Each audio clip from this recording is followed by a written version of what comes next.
Hello everyone, this is Debra Richardson, and today I am putting the AP in Happy where accounts payable teams are empowered to protect the vendor master file from fraud. This podcast will give a voice to accounts payable team members by talking about the growing reality of cyber attacks in their world and which vendor setup and vendor management techniques they can apply to protect the vendor master file from fraud. Need training? Visit the Vendor Process Training Center to enroll in your choice of weekly live and on-demand training sessions. Plus, get access to vendor setup form templates and reference tools that will help you and your team avoid fraud, fines, and bad vendor data. So sign up for a free account to get access to free training sessions, vendor process FAQs, and a resource library with information you need to manage your vendor master file. Visit training.debrarrichardson.com today. The link will be in the show notes. Do you know what type of organization the fraudsters are calling easy pickings? Keep listening.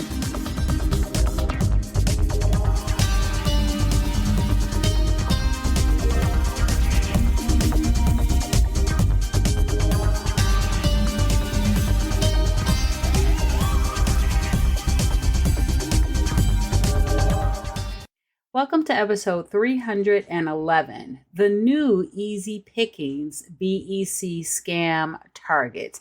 And of course, I'm talking about business email compromise. And I say new, but it's really been going on for at least a couple of years. Maybe that's new in fraud speak, but I'm really talking about the school districts, because if I look at my own new scam alerts that I actually post on a weekly basis, and it's really been, unfortunately, since the pandemic, it's really been about 2 to 3 per week that I post of new types of scams and new victims.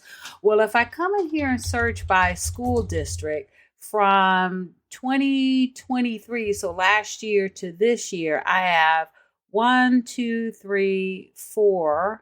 And I think I've got more than that. And you probably hear me typing, but I went in here before and I forgot the number. So I have 1, 2, 3, 4, 5, 6, 7, 8, and then 9 that I haven't posted yet, but this is the one I'm going to talk about today, the one from Tennessee School District.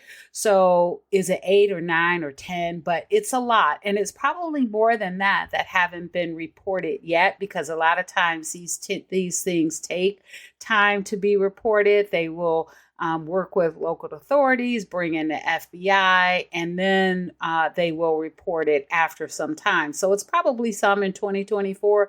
We just don't know about yet.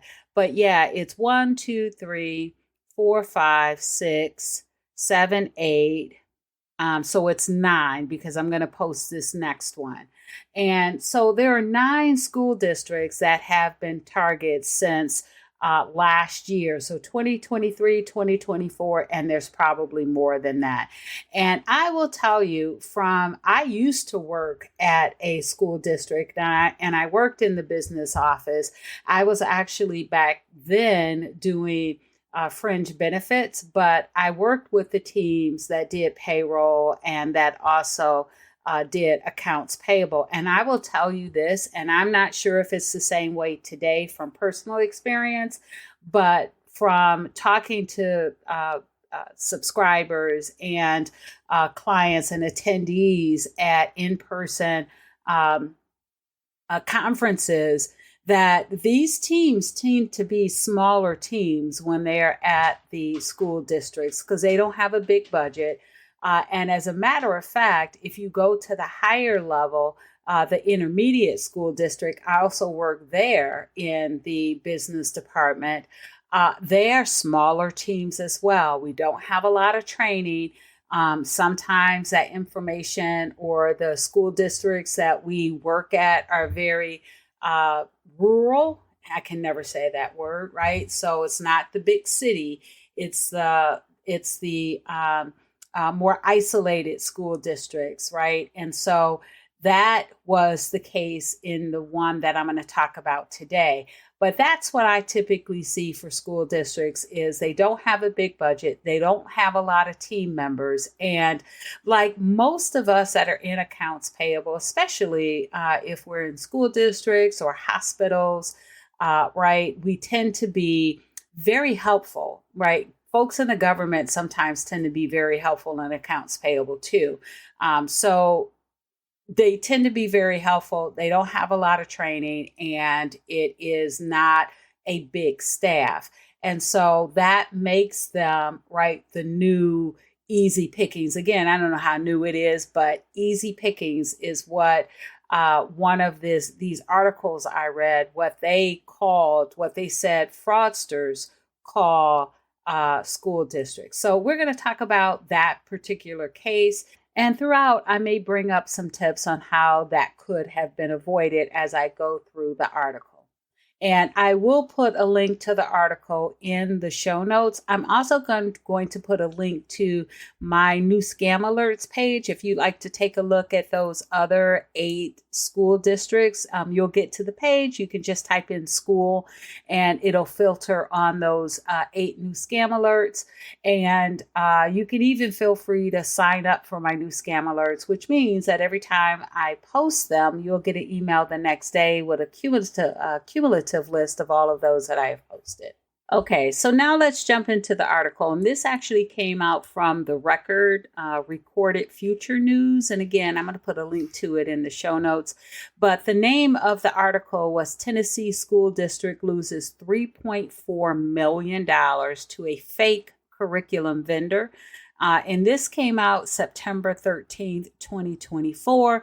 And let me see if it tells when it was done. I think it was back in the month of April. So it had, again, been some time, like I said before, when I was talking about the number for 2023 and 2024, it could be that we just hasn't been reported yet. And actually it was in March. So from March to September, that's 6 months. And so we may still be looking at getting some press releases about those that happened in 2024. But anyway, this was a school district in the northeast corner of Tennessee, and they thought they were sending funds to an online curriculum materials vendor, but really sent it to a fraudster. And so this was a very small school district. It was rural. It only had about 4,500 students. And this just goes to kind of reiterate what I said before, that these organizations tend to be staffed smaller because the position that actually took the request and really email back and forth with this turns out to be fraudster. But the one that took the request and either made it or approved it, but they were the ones that dealing with it, was the finance director, right? When you get to larger organizations, the finance director doesn't come in at that level. They really don't even have most times edit ability of the vendor record in the vendor master file. And so again, very small organization.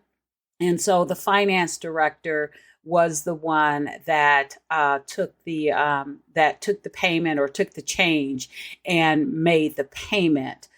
So what happened here, though, is that the sender wasn't very smart, right? We don't have all brilliant fraudsters. Some of them don't do their homework either. They try to get by with things just like normal people.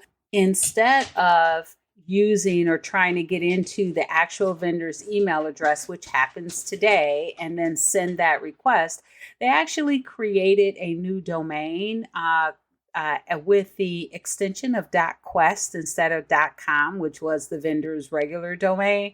And then they used the same web the same URL, just a different extension, which is one of the tricks that fraudsters will use. And if you think about it too, especially for those of us or you that do not have that personal relationship with the vendor, if you get a vendor request and you don't have an email address on file or the URL on file so you can see what that extension is going to be, how do you know if it is a .com or a .net or a .biz or a .quest or any of the other dots that are out there now, the extensions that are there?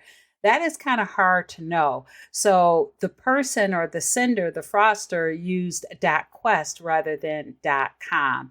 Now, again, that was the finance director. You would think that at that level they would have training, but not always. So that happened. And so the back and forth exchange about banking and actually, I was right about April. I knew I remembered April. It was March when the exchange started happening, but it was actually in April when the wire transfers happened. There were two of them. They totaled $3.6 million. And luckily, well, I won't say luckily because they were still out of the money, but the funds came out of a student achievement budget, which was a state program to help fund public schools. I think that means that it didn't come out of the budget for students to eat lunch, I think. I don't know. But I hope that was the case. It didn't come out of the regular budget.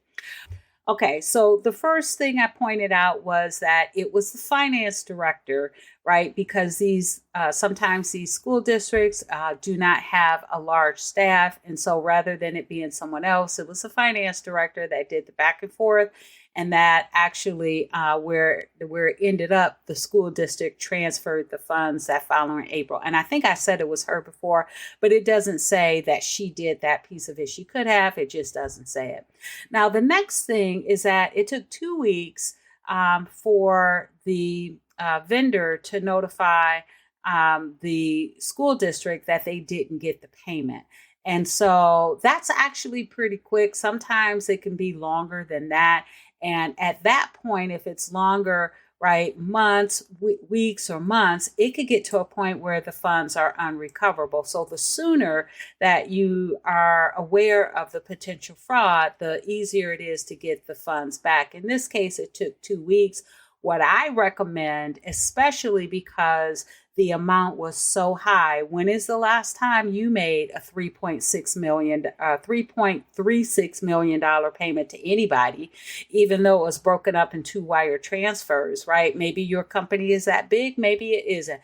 But whatever your threshold is for being a significant payment, that's the payment that I would recommend that once the payment is made and it goes to the bank, these were wire transfers, which means it should have been in the legitimate, if it was a legitimate vendor's, in their account that same day.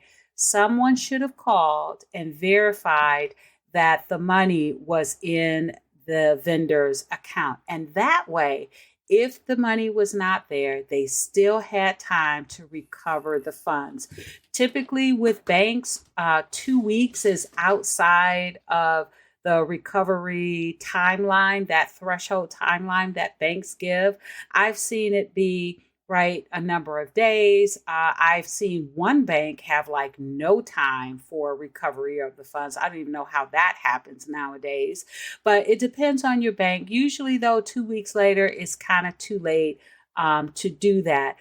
But again, it would not have taken that long. You would have known same day if someone had contacted the real vendor to verify that they received the funds in their bank. And again, this should be for significant amounts. I'm not saying you have to call all your vendors that have payments. I like to say call the ones who, based on the threshold of what you can afford to lose, especially if you've had a recent bank change. Okay, so the money is gone. It's 2 weeks later. By this time, the money has already been moved into what this article calls a web of other accounts. But what's funny here, and I've seen this happen in other places too, The Secret Service, U.S. Secret Service, tracked the funds to a 76-year-old man, and he was the owner of those bank accounts. But what happened is he insisted that he received the wires on behalf of his fiance, who he had really seen in person a couple of times before she told him she had to go overseas to quote unquote take care of unfinished business from her father. And so that was a very good story because right after that, she let him know that she received an inheritance from her father, but you know what? She wasn't able to deposit it in a U.S. bank, so she needed him to receive it. And so that's how the money mule came in. And I hate to say money mule, romance scam, whatever it is, because every time I say that, no one thinks it happens to them. I even had a video on it. No one watched the video because no one wants to think that they can be taken in a romance scam. But that is happening more often now, and it's being paired with B2B fraud, so business email compromise. And this is a great example of that. And so he didn't know what was going on, but they did, his fiance did. And another thing, too, that was weird about this one, and not weird, but just bold, is that the fraudsters are turning up in person. And I had heard this before on a webinar from or for banking institutions. And it was this lady, I forget what her role was at the bank, but she said that it was nothing nowadays for a fraudster to just walk in the bank. They're not hiding anymore. And so she came in, she saw him a couple of times in person, right? Really don't know who she is, but saw him a couple times in person. And so it's not always where, you can't meet someone in person that you meet online, because sometimes, right, that's a red flag. You can't meet them in person. You can't even, right, see their face on screen. And we're kind of used to that being the case to flag as a, potential romance scam. I mean, we've all seen at least one episode of catfishing, right? That it started off as a movie, which I went to see about someone in Michigan. But the key there is that you never saw them and you never saw their face. And so that's what a lot of the episodes are about. But here, that's not just the case anymore. He had actually seen them, his fiance, in person. And so where are the red flags? But in any event, these types of romance scams and money mules that they're using to move the money is happening and is being paired or coupled with business email compromise. So that's what happened. There was a typical business email compromise where, you have that spoofed email account. In this case, it was a switch of the extension. Instead of .com, it was .quest. And then once the money gets transferred, they use a money mule to accept the payments into that account to hide behind it. And so that was, a typical BEC scam with a twist. But what I do want to say, and end it on a high note, is that as of September 5th, they had gotten $742,000 back. And that's good because a lot of these places a lot of the victims don't get their money back, especially since it had been 2 weeks out. But I guess that's not as bad as, finding out 2-3 months later that you had a fraud and then trying to work from then. Because by that time, I mean, how many accounts has it gone through? And is it is that much harder than to get to recover those funds? So I thought that was interesting to share today, especially because I had it here to post to the new scam alerts and I forgot to do it. And I wanted to get it out to everyone, especially as we're going into year end. The fraudsters know it. And so they're going to start turning up the volume and the heat on these BEC scams, these emails. They're going to make them look legitimate. We're not going to get the lazy fraudsters. We're going to get the fraudsters that are in the vendor's email. So they're going to have the same email address with the same email extension. And it's really time to start putting authentication techniques, internal controls, best practices, and vendor validations in place to avoid fraud this year end. So, with that, I am going to start, and I don't know if I'm going to do new podcasts or have collections of podcasts where I talk about avoiding fraud and just have those as a series, maybe. But look out for more podcast episodes that really talk about avoiding fraud for the rest of 2024.